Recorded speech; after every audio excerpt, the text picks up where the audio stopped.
नमस्कार, आप सभी का इस YouTube चैनल पर स्वागत है। आज की इस क्लास में हम पर्वत निर्माण के सिद्धांतों में से जो ऑर्थर होम्स का संवहन तरंग सिद्धांत है उसके बारे में चर्चा करेंगे।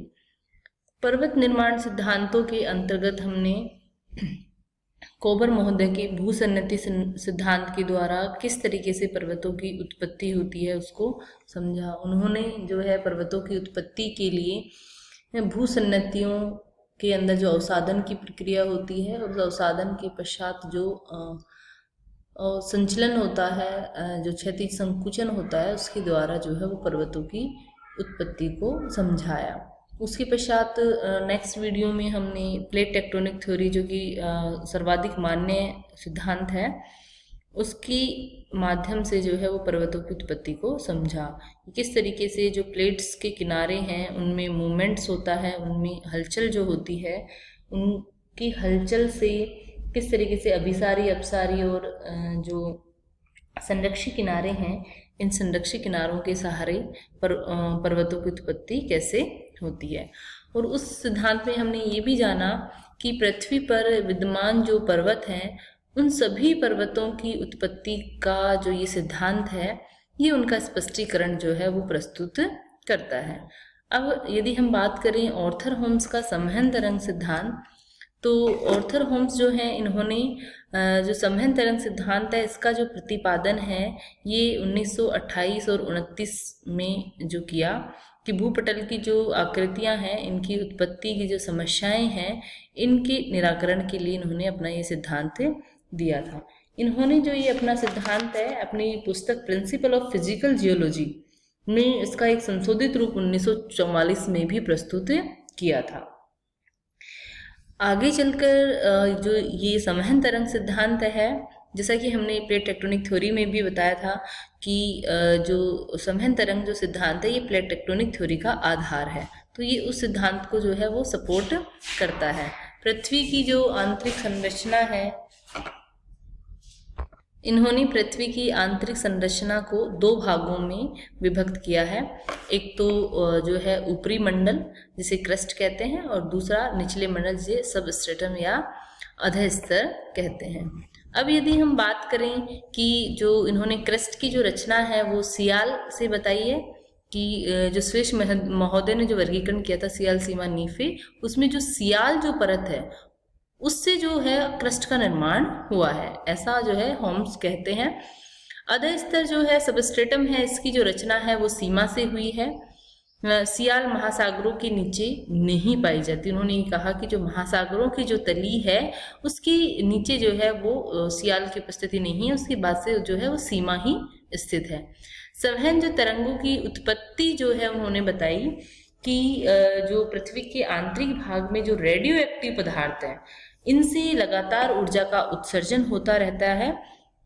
हालांकि ऊपरी परतों की तुलना में निचली परतों में जो है वो रेडियो एक्टिव जो पदार्थ है वो कम पाए जाते हैं, लेकिन निचली परतों में जो रेडियो एक्टिव पदार्थ है उनसे जो ऊर्जा उत्सर्जित होती रहती है, वो उत्सर्जित जो ऊर्जा है वो जो है उससे जो निकला हुआ ताप है उसका संचय जो है वो होता रहता है, वो वहाँ इकट्ठी होती रहती है, एक्युमुलेट होती रहती है, जिस कारण जो है आंतरिक भाग का तापमान बढ़ता जाता है।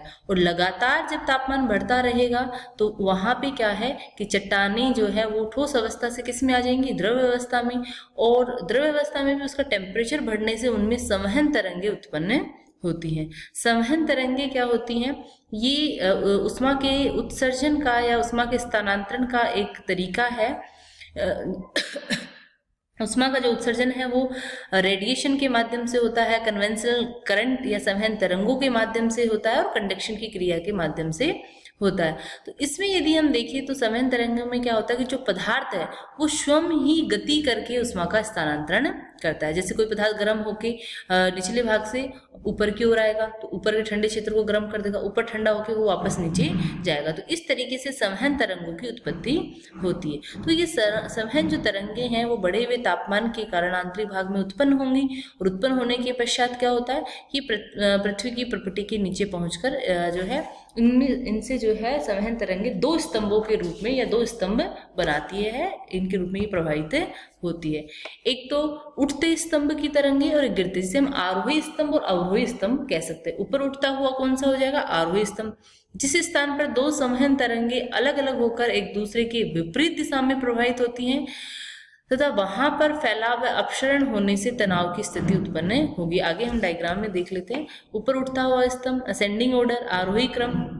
यदि आप इस डायग्राम में देखेंगे तो यहाँ जैसे पदार्थ गर्म हो रहा है तापमान बढ़ने से, फिर वो गर्म होके हल्का होके क्या होगा? ऊपर उठेगा। ऊपर उठ के जहाँ कठोर चट्टानी परतें आएंगी वहां पे ये टकरा के, जहाँ पे इसका टेम्परेचर कम हो जाएगा, ये इस भाग से टकराएगा और दो विपरीत दिशाओं के अंदर जो है फैल जाता है, गति करता है, जिससे क्या उत्पन्न होगा? इस भाग में तनाव उत्पन्न होगा। यही बात अपन पिछली स्लाइड में कर रहे हैं। वहां पर फैलाव व अपसरण होने से तनाव की स्थिति उत्पन्न होती है, जिस कारण स्थल भाग दो टुकड़ों में विभक्त होकर विपरीत दिशाओं में हट जाता है। तो बीच वाला भाग जो खुल जाता है वहां पे किसका निर्माण होगा? सागर का निर्माण होगा। और इसी के द्वारा जो उन्होंने महाद्वीपों या प्रायद्वीपों के प्रभाव को भी बताया है। दूसरा जो स्तंभ है जिसे हम अवरोही स्तंभ या गिरते स्तंभ की तरंगे कह सकते हैं।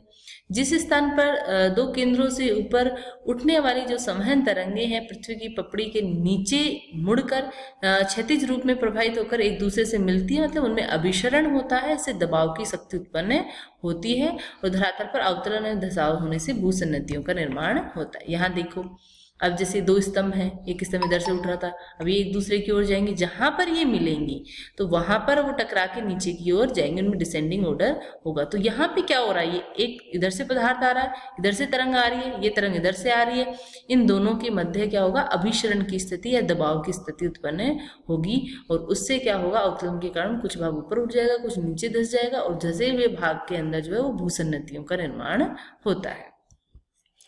अब जो है आगे चलकर जो ऑर्थर होम्स हैं, इन्होंने अपने जो संवहन तरंग सिद्धांत को जो है तीन अवस्थाओं के माध्यम से इन्होंने समझाने का प्रयास किया है। तो इन जो है तीनों अवस्थाओं को जो है हम अगले वीडियो लेक्चर में समझेंगे। आज हमने जाना कि किस तरीके से जो ऑर्थर होम्स हैं, इनका जो सिद्धांत का इंट्रोडक्टरी पार्ट हमने देखा, फिर उन्होंने बताया कि पृथ्वी की आंतरिक जो भाग है उसको दो भागों में विभक्त किया गया है, क्रस्ट और सबस्ट्रेटम। फिर संवहन तरंगे जो है उनकी उत्पत्ति कैसे होती है कि जो रेडियो एक्टिव पदार्थ हैं वो लगातार ऊर्जा का उत्सर्जन करते रहते हैं और उससे जो है वो आंतरिक भाग में ऊर्जा संचित होती रहती है। जब टेम्परेचर बहुत ज़्यादा हो जाते हैं चट्टानें पिघलकर उनमें संवहन तरंगे उत्पन्न होती है। और ये जो संवहन तरंगे हैं दो स्तंभों के रूप में प्रभावित होती हैं, एक तो आरोही स्तंभ के रूप में और एक अवरोही। आरोही स्तंभ की स्थिति में तो क्या होगा, जो है वो तनाव की स्थिति होती है, अपसरण होता है। अवरोही स्तंभ की स्थिति में क्या होगा, दबाव की स्थिति या अभिसरण की स्थिति उत्पन्न होती है। धन्यवाद।